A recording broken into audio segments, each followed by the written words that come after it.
Hi guys, welcome back to the Casual Watch Review channel. So I thought I would head outside on this glorious day for the introductions today because I'm wearing a very outdoorsy watch. This is the new Boldr Expedition. They previously had an Expedition series, but this is a completely new redesign for 2019. I've had the watch for about 3 weeks now. I've been impressed with it, but let's flip the camera around, go back to the studio and do the full review.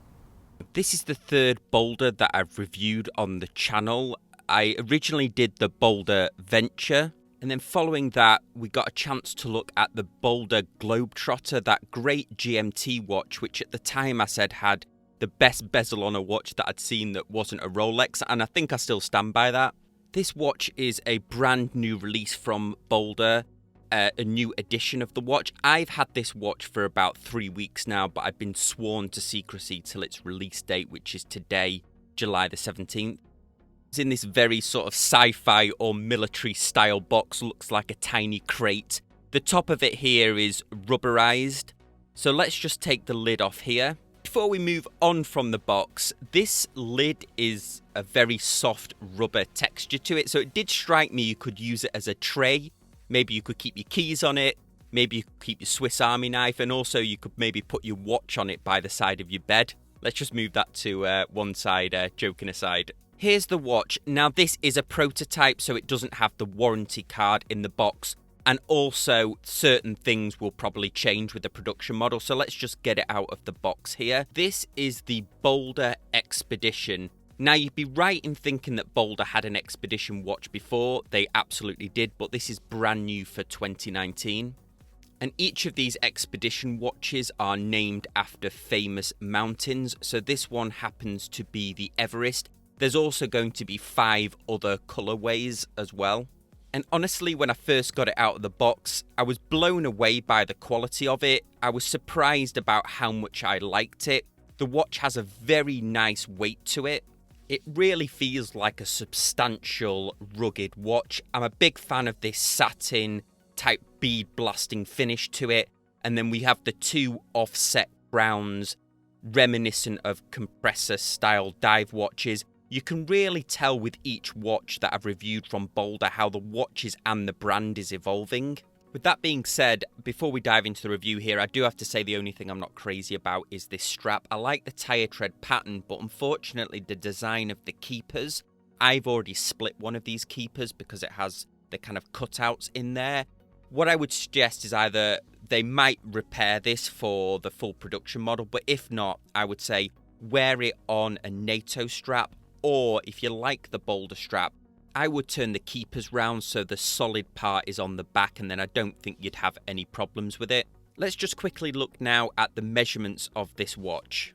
48mm from lug to lug, a 41mm case. Now the dial is circular, but the case itself is more octagonal, very similar to the Globetrotter. 20mm lug width. And if I turn it on the side, you'll see that it has a thickness of 14mm.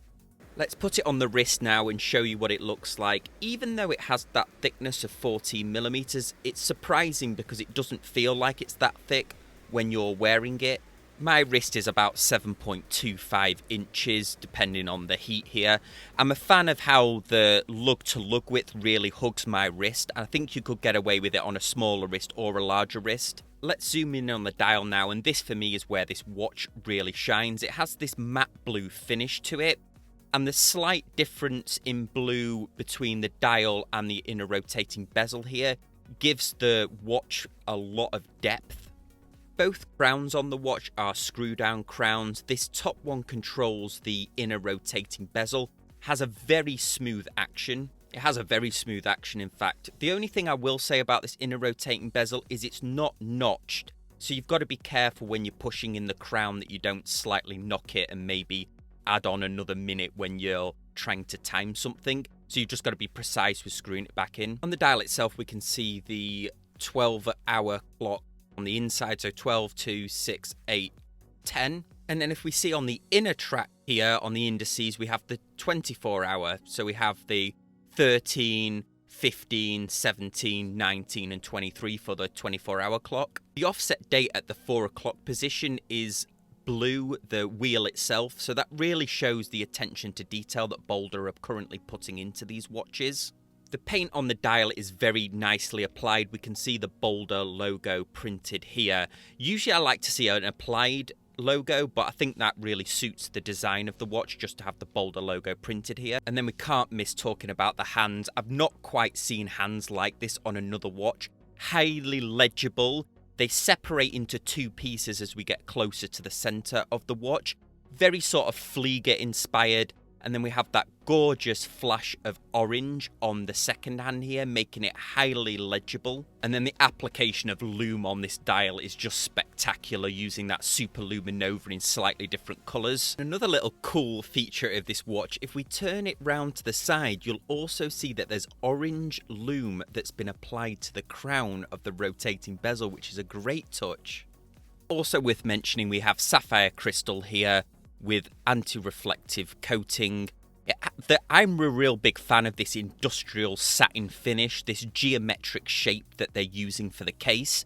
If we turn the watch round to the back in a high polish, we have this footprint with almost a maze pattern that really adds to that kind of outdoor feel of the watch. And this really is a rugged, solid feeling watch. You're not going to worry too much about taking this out and about on life's adventures with you at all. One of the last things I wanted to address about the case is I gave the Globetrotter a bit of a hard time because there wasn't much spacing between the spring bars and the watch case, meaning you had to wear it with the strap, but I'm thankful to say this watch doesn't have that issue. I've had it on multiple rubber straps and I've been mainly wearing it on a NATO. I think you could even get away with a NATO that's much thicker than the one that I was wearing it on, but it looks awesome on most straps. In summary here, another great watch from Boulder. Now I often get the comment why I give majoritively positive reviews for watches I get sent, and the truth is that I only agree to review watches that I would personally wear myself, so that's kind of the reason really. And after reviewing those first two Boulder watches, I jumped at the chance to review this one, so a big thanks to Boulder.